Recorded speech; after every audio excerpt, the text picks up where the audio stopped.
First of all, I met her when she was just 15 at Northridge High School in Dayton, Ohio. It's 14.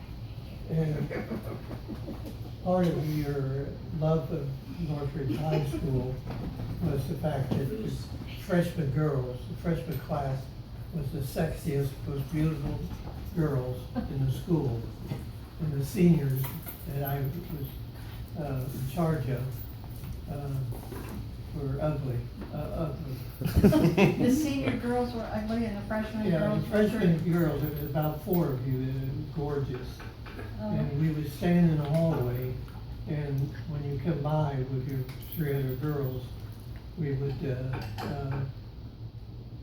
I would say to the other boys, that one is mine, that one is mine. Don't touch. Don't touch. And so that happened, and Back in also in the 1950. high school, I was bragging to my boys in the hallway that Nancy might be a little bit loose. And so anyway, what we would do, we'd go to this graveyard near Groff Avenue where she lived. And I would make mad love, passionate love. We did. Yeah, in the back seat of our car. We guess I did had make bragged- bad passionate love. I had actually decided that we would go to the graveyard, and I was telling the boys how hot Nancy was. We'd go there to So pet and make out. I It got in wasn't the bad back. passionate love. I got in the back seat. I didn't want to get pregnant. Got in the back seat at the graveyard where it was complete privacy. All at once, the whole car started to rock. All my buddies. I thought it was your movement. Wasn't him. It wasn't you. Wasn't rocking because of you. Hey, whose story is this? Come on. Let this guy talk here. This is good. Anyway, most of you just know me from Pinecrest Day Camp. But I go way back, the Jewish Community Council. I ran a camp for them. Nancy and I went to St. Petersburg, started a camp from absolute zero on the telephone, and we lived in St. Petersburg for one summer. Do you remember when the bird and cat got? I remember. Went under the house? They tried to save a little bird, the cat got over there. Remember when you told the Jewish students to take their hats off and Yes, when I went in the synagogue, I said, hey, you guys, you have to have a hat on. And, Get your hats off, you're inside now. Yeah. In church. but right now, you're taking your hats and laying it down. That was not the right thing to They do. said, Mr. Pedicord, we have to wear these caps. Yarmulkes. Is that what they are? Anyway, Yes, yarmulkes. we finally got married, Methodist Church. I became religious, as I'm not now. And Nancy's dad was one of the foremen, call him foreman, He was the superintendent. superintendent. Yeah. And For that 20 was something. Nancy's upbringing. And at that time, I was doing a lot of testimonials at Dayton and the big Coliseum there about my faith in God and John 3:16 and so on. And at that time, you were a basketball player with UD. Well, I was first Northridge and I was All-State, and that's just about me, isn't it? And anyway, then I decided to coach basketball at Centerville High School. And that's where I coached everything, including football. And my football coaching, I had one other assistant to me who ran the whole program.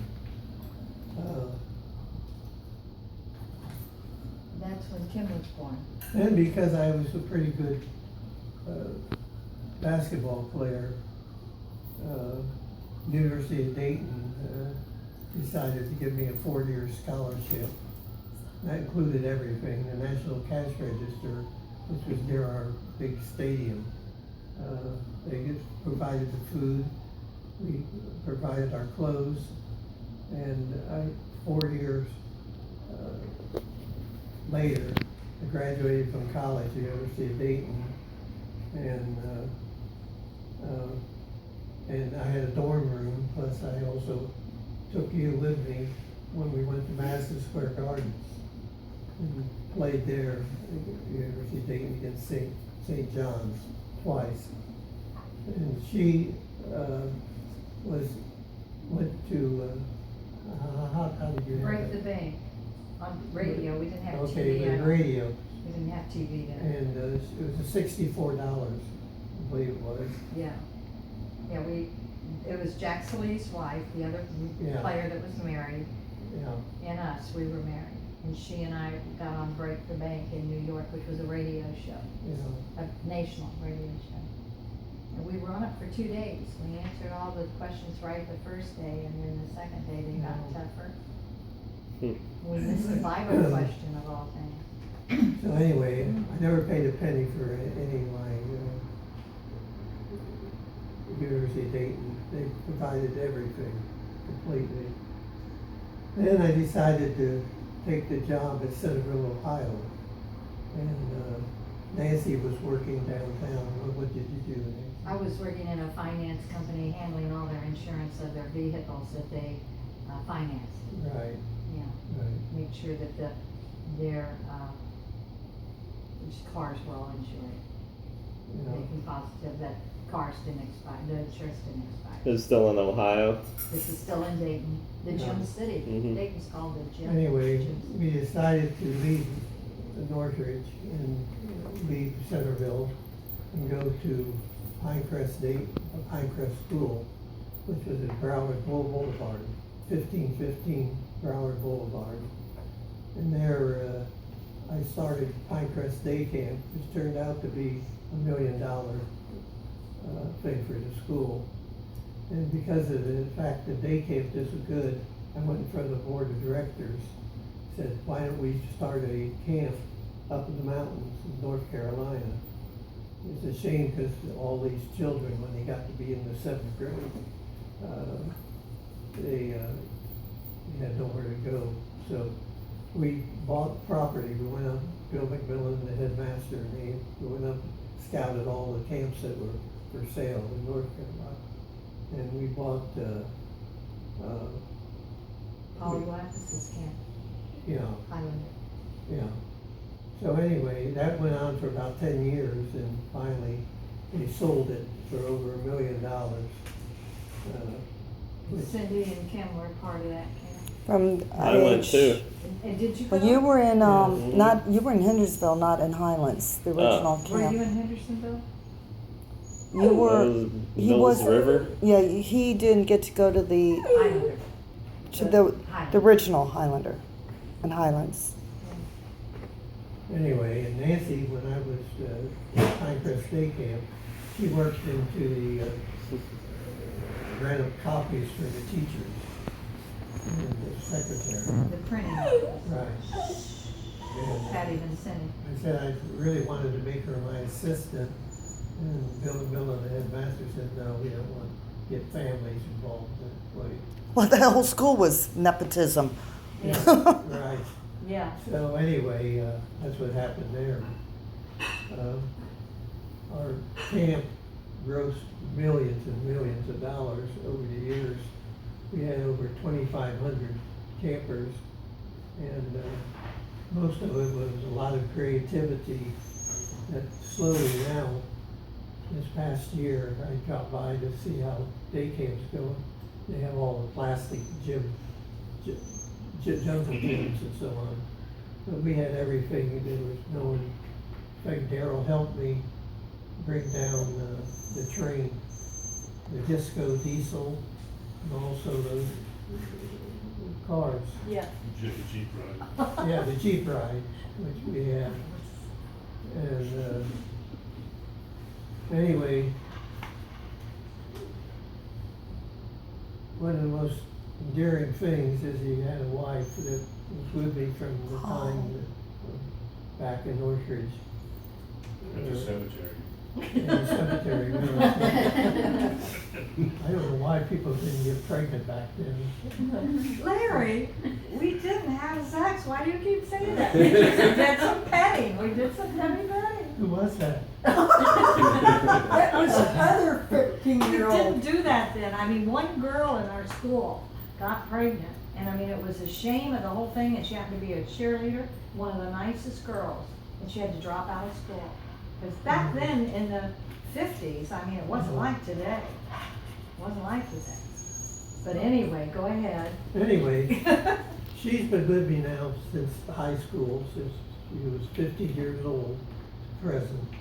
And she gets better and better, and I get worse and worse. Oh. Anyway, there's a scar.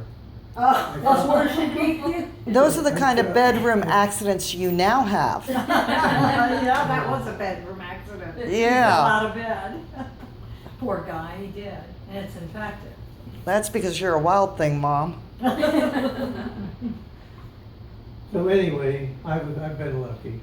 Yes, and we all are so lucky to have the best parents that any family could have. Like, Oh, we, you're so we, sweet. Thank you. we had the best childhood, and you've given the grandchildren the best lives.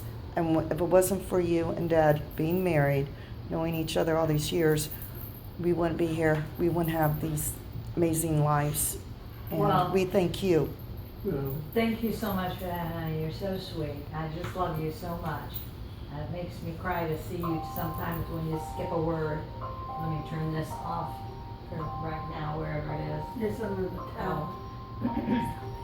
So, anyway, Larry and I talked many times about a thing that's caught.